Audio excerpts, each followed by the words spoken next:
Bonsoir.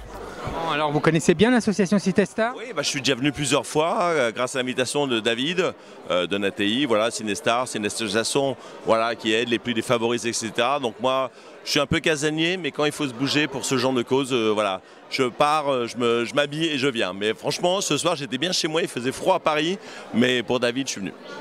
C'est sympa. Donc vous suivez ça de près, parce que vous avez pu voir que David, justement, il se démène pour monter des événements comme ça. C'est pas évident actuellement, et donc je crois qu'il faut vraiment l'encourager. C'est clair, surtout qu'il a été durement frappé par le Covid cette année.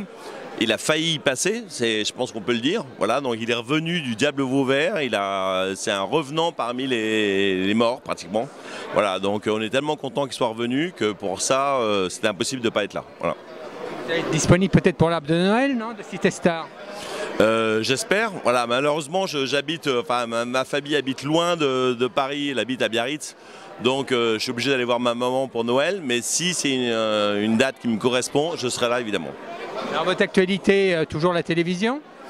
La télévision, toujours un peu moins, parce que voilà, j'ai passé un âge un peu canonique. Là, j'ai fêté mes 60 ans il y a 15 jours. Il y a du tout à notre époque. Hein. C'est rien, mais si, c'est quand même pas mal quand même.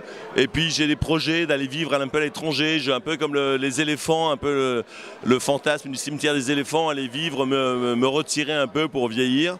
Donc j'aimerais bien aller vivre peut-être à l'étranger, au soleil. En tout cas, j'ai un manque de mer et de soleil pour me réchauffer les os. Et puis j'écris un peu mes mémoires en ce moment.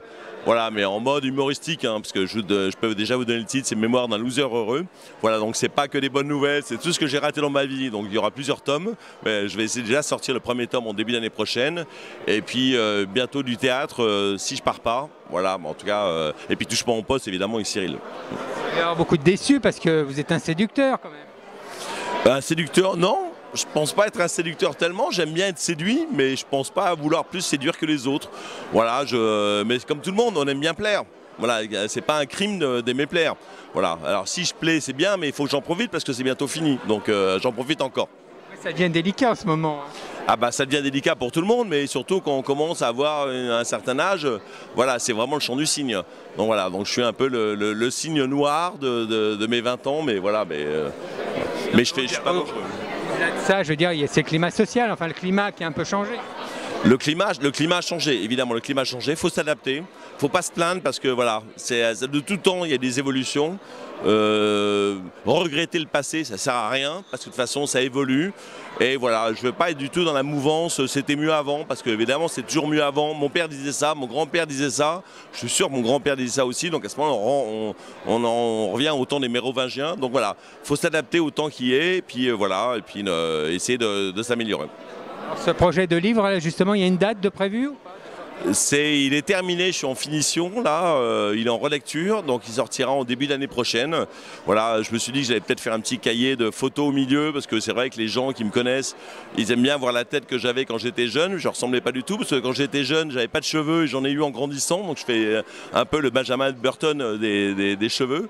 Donc voilà, donc j'ai raconté un peu tout ce qui m'est arrivé, comme j'ai une vie un peu chaotique à tous les niveaux professionnels et sentimental. Voilà, j'ai raconté un peu quelques anecdotes sur ma vie. Enfin, vous êtes un homme heureux quand même. Je suis toujours optimiste, moi je suis toujours heureux, même quand j'ai rien, je suis content d'être là, et puis je retire toujours, même quand ça va pas, j'essaie toujours de retirer le côté positif des choses, donc voilà. Et puis il y a tellement de gens qui sont beaucoup moins bien que nous, notamment ceux pour qui on va se battre ce soir, donc franchement, j'ai pas de raison de me plaindre. Pour conclure, un petit mot d'encouragement pour David justement. David, écoute, je t'embrasse très fort, parce qu'il se bat tout le long de l'année pour organiser des événements, pour faire vivre l'association Cinestar. Donc franchement, je lui tire un grand coup de chapeau parce que c'est pas évident, parce qu'il faut bouger les gens, il faut se battre pour avoir des sponsors, etc., pour que les organisations, les événements puissent avoir lieu. Donc c'est un énorme boulot. Il consacre tout son temps alors qu'il a une vie comme tout le monde à côté. Et donc franchement, je lui tire un grand coup de chapeau et j'embrasse très fort. Merci Jean-Michel. C'est un grand plaisir.